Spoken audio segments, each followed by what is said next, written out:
converter which is feeding PMDC motor. So here PMDC means permanent magnet DC motor. Previously we dealt with a conventional DC shunt motor. Now it is a permanent magnet DC motor. So the difference is the stator is made up of a permanent magnet. Previous case it was made up of electromagnet. The stator winding made up of electromagnet. So here in this control circuit, open loop and closed loop both options are there. So if we press on the top arrow button, so it will enter into the open loop. Let us check the open loop first. So initially the firing angle will be at maximum default 180 degrees. So output voltage will be 0. So I keep on reducing the firing angle. The motor slowly has to pick up the speed. Motor speed slowly increases if I keep on reducing the firing angle. For lower values, the speed will be higher. Lower values of the firing angle, speed will be higher. For maximum 180 degrees firing angle, the output voltage is 0. As the output voltage is 0, the speed will be 0. Now motor has started rotating. It is running in the clockwise direction. The speed is showing 325. Slowly it is increasing 345 RPM. Firing angle 107, 400 RPM. For 90 degrees, it is around 500 RPM. So that is showing the output voltage waveform for RLE type load. And now as the motor is running under no load, it is drawing some current which is clearly shown from the ammeter reading. So at this random firing angle 70, 69, around 69, 70 degrees. Now this is under no load condition. I am trying to increase the load here using this string balances. No load condition around 630 RPM. If I am increasing the spring balance, that is current drawn by the motor is increasing, whereas speed is falling. The speed is coming down. Again I am trying to increase the load here. The motor is drawing more current. The current is falling down.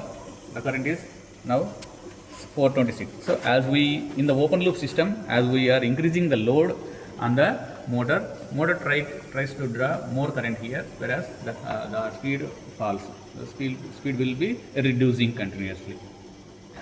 Now let us check the closed loop system. Let me release the load. Okay. Let me reset it. I want to operate it in the closed loop condition. Reset. So closed loop. So down arrow, I am pressing the down arrow. It has entered in the closed loop system. So the beauty of the closed loop system is the system has to adjust itself for the disturbance. Any disturbance is there, it has to adjust itself. So reference speed is 500, the actual speed is 500. So default it has to come to 500. Now I am trying to change the reference speed. Reference speed 530, 555 I have changed. Slowly it is picking up. It has reached to my expectation. So reference speed, if I change, it will come automatically to the actual speed.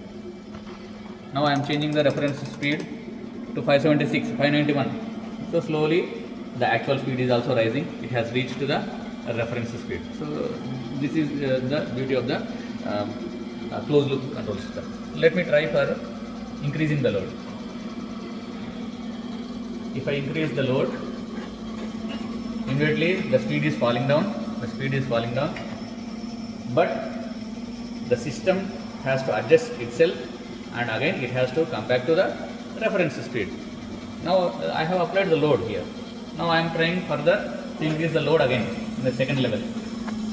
I have increased the load, speed has reduced. Again the system itself adjusting itself, and the speed is slowly picking up.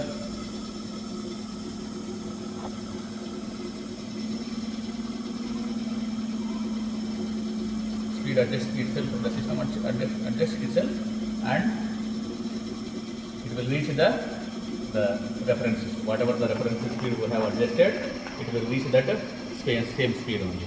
Okay. So like this, in the closed loop system, the speed will be maintained constant, even though the speed is increased here. Even though the load is increased, the closed loop control system adjusts itself for the variation in the load, and the speed reaches to the same actual reference speed. Now I am resetting the resetting the system. Thank you.